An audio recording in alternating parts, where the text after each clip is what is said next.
Well, good evening, everyone, and thanks for coming. I'm just delighted to have you here at the first Agape Latte. This is a beautiful program of the Church of the 21st Century Center, and it's one that we can be very proud of because do you know that it's franchised throughout not just the United States, but throughout the world? There are Agape Latte programs in different high schools and colleges all over the place. And that started here at our Boston College, so we can be delighted that this program has had such an influence. So congratulations to Karen Kiefer and her team at C21 for such a beautiful program that's had such a significant impact in the lives of many people. The title of tonight's talk is Falling into Friendship.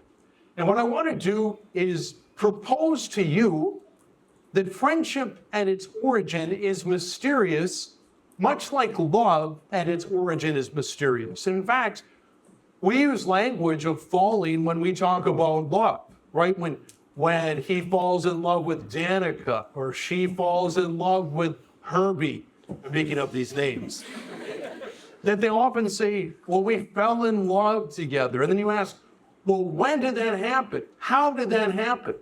And often people can't say the origin of how that occurred. That there's something mysterious about the beginnings of love that we often can't pinpoint.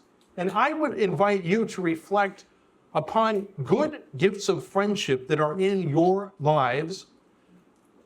And can you name with precision the moment when friendship was born?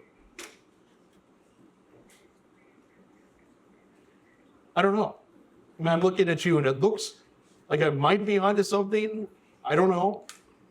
But it seems to me that we might make a parallel with this, that there's something mysterious about the roots of friendship that are gifts for us to ponder.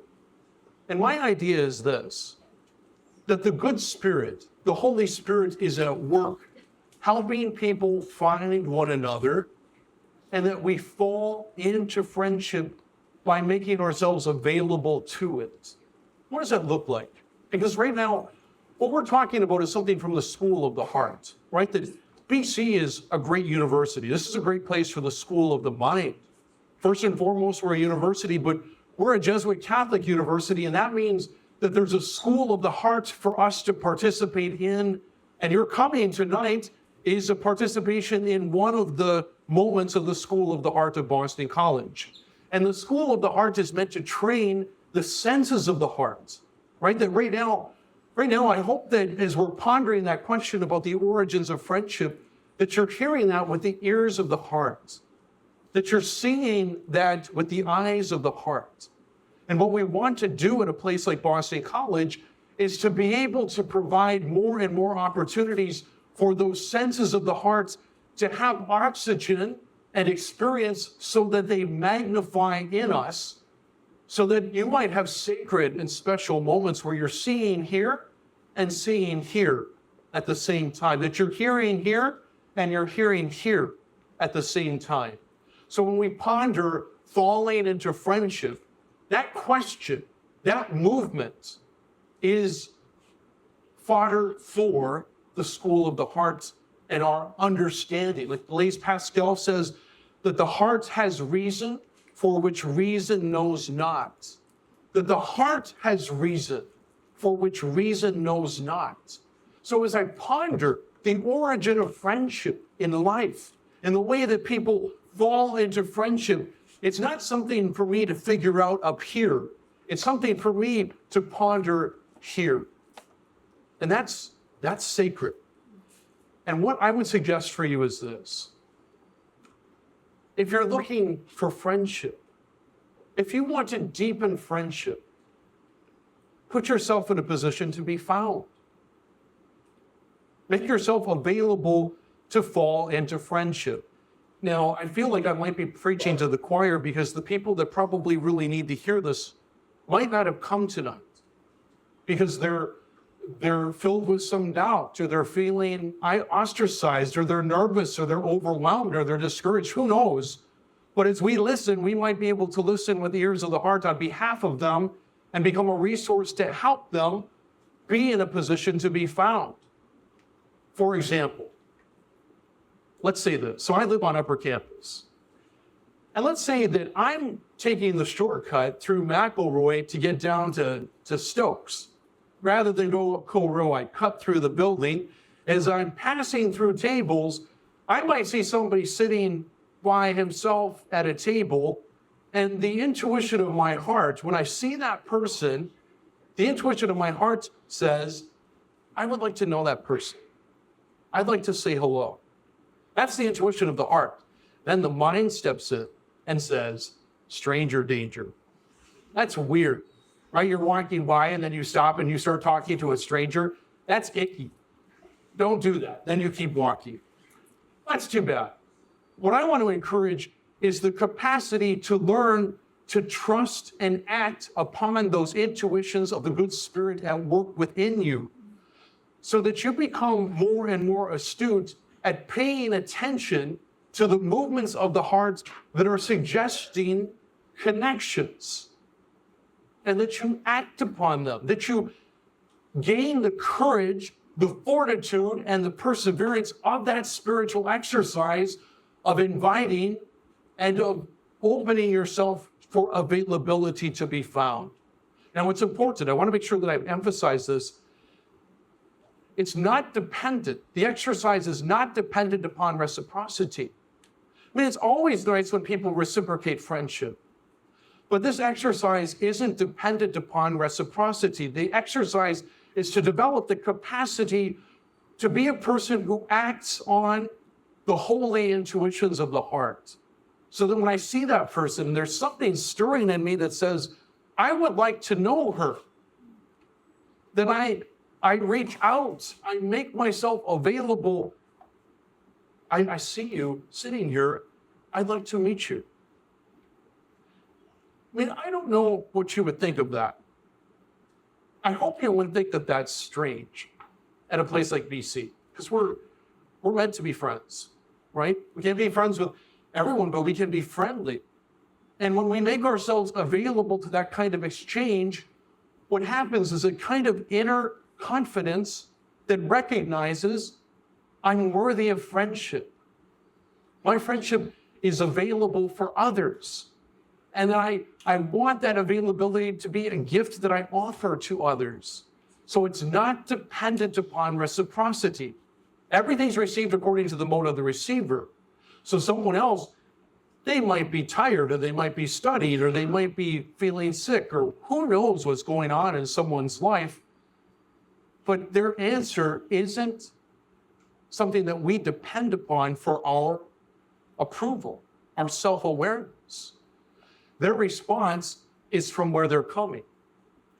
But my suggestion is that the more we learn to trust the intuitions, the holy intuitions of the heart, the more we feel confident in availability to become friends.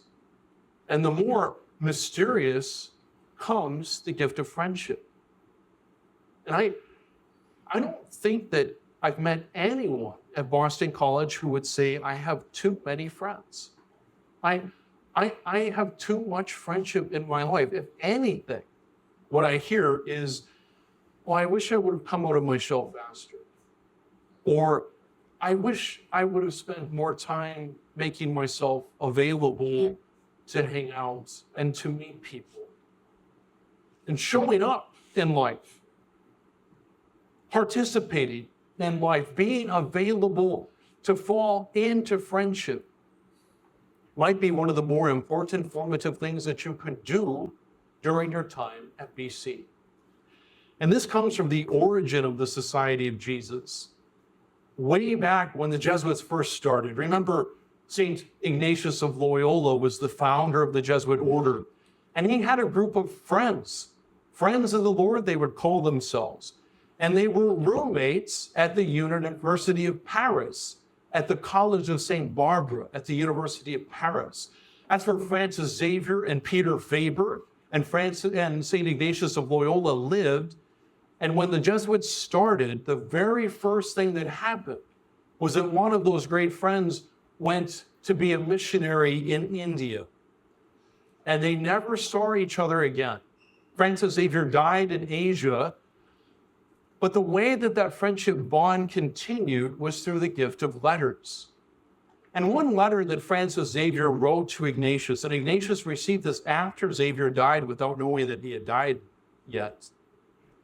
Xavier writes, "So that I may never forget you and ever have a special remembrance of you. For my own consolation, I've cut your names from the letters that you've written with your own hands, so that I may constantly carry them with me. I give thanks first of all to God and then to you for the fact that God has made you, that I derive such great consolation from bearing your names." That's beautiful. That's beautiful that Xavier cut out of letters the signatures of those best of friends, and that he carried them close to his heart. That's a tangible sign of the depth of love that originated in student housing. Isn't it something? I mean, do you look at some people call them a modified double. Others call them a lofted triple. Some students, a forced triple, right? Forced triple sounds coercive. Modified double sounds like opportunities, right? Right?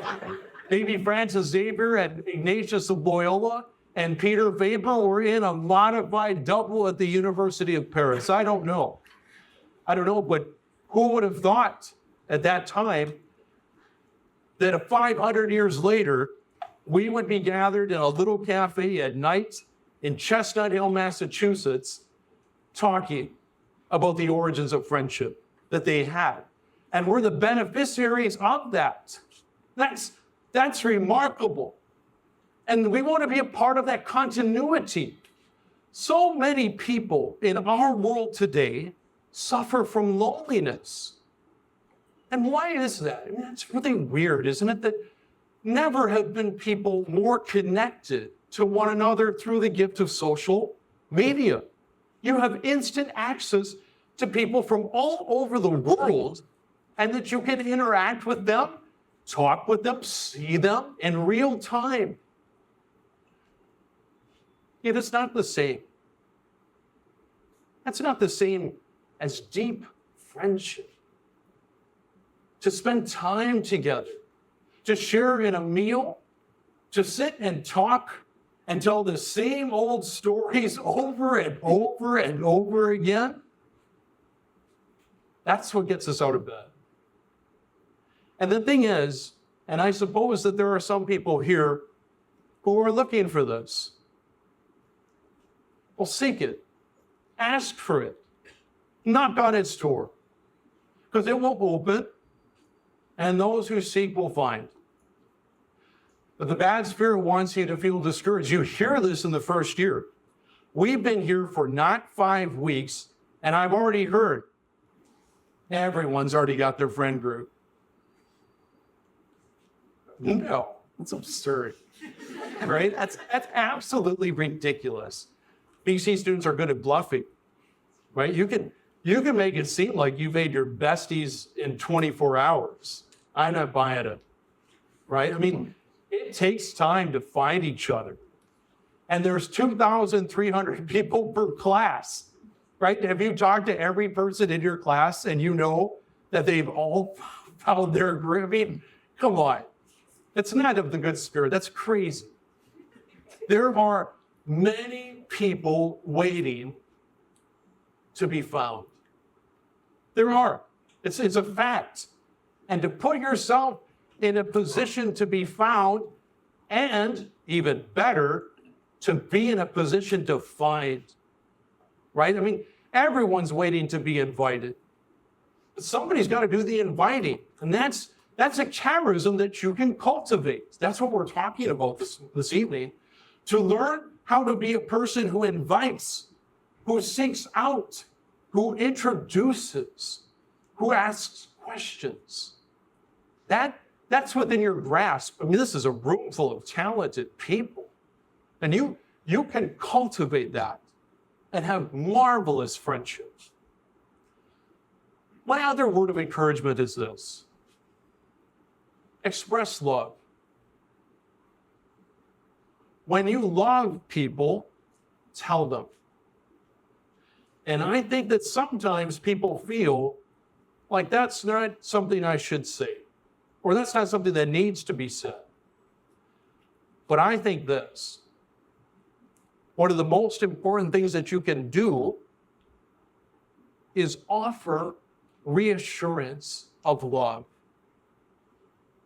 So that when you really love living with this group, when you really love playing this sport with this group, when you really love sharing in this meal with this group, when you really love sitting and chatting with this group, that you say, you know, I really love that you're here. I love that we have found each other. I love that we're here.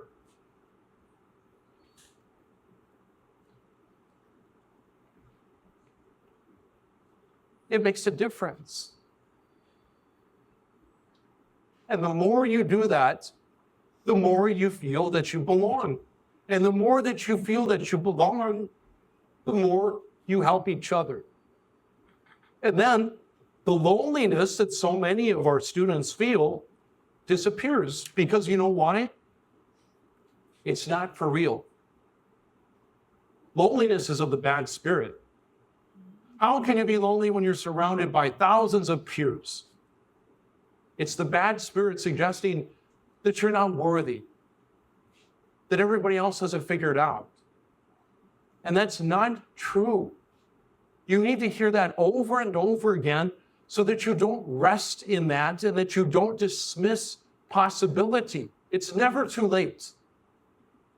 And the more we believe that, the more the good spirit resides, and it has an impact upon everything that we do, so that when we have a game like on Saturday, you feel like you're part of something bigger than yourself. I mean, that's a marvelous, marvelous moment of the good spirit at work. And there's more of that in store for everyone. That's not for everyone but you. And the more you believe that, the more you respond in a good way. Finally, I just want to give a couple of illustrations, just briefly. When I think about the gift of friendship, I often think of my little sister. We're good friends. Now, that doesn't often happen with siblings. But my little sister and I, there's 4 of us in our family that are born on the 1st of a month. Isn't that weird? She's September 1, I'm December 1. And when she was a little kid, I gave her a birthday card. Well, she was only like 4. And I don't think she understood the concept of birthday cards, like it's that difficult, right? But she held onto that card, and 3 months later, she gave it back to me. Like the first example of recycling, right? We've been exchanging the same card for 45 years, back and forth, over and over again. And if we run out of room, then one of us has to die. That's the example. And that, for me, is one of the precious gifts of friendship that I have. And then I would say with some Jesuits that I love, and I am not afraid to tell them, I love you. I love that we're in the society together. I love that we're working together at Boston College. I love that we share in candlelight mass. And the more I say it, the more grateful I am to be part of the society, to have the gift of friendship. And I offer that to you because you can be likewise. You can express love. And the more you do it, the happier you will be. The more a love that you express, the happier you will be. And your love is not dependent upon reciprocity. Love is a gift. It's a gift that we give. And the more we fall into it, the more that we trust that when we give it away, we receive more of it. You'll never, ever run a deficit of love. You never will. you will always have more and more love to draw from. And that's awesome. And it's the best of news that we can have.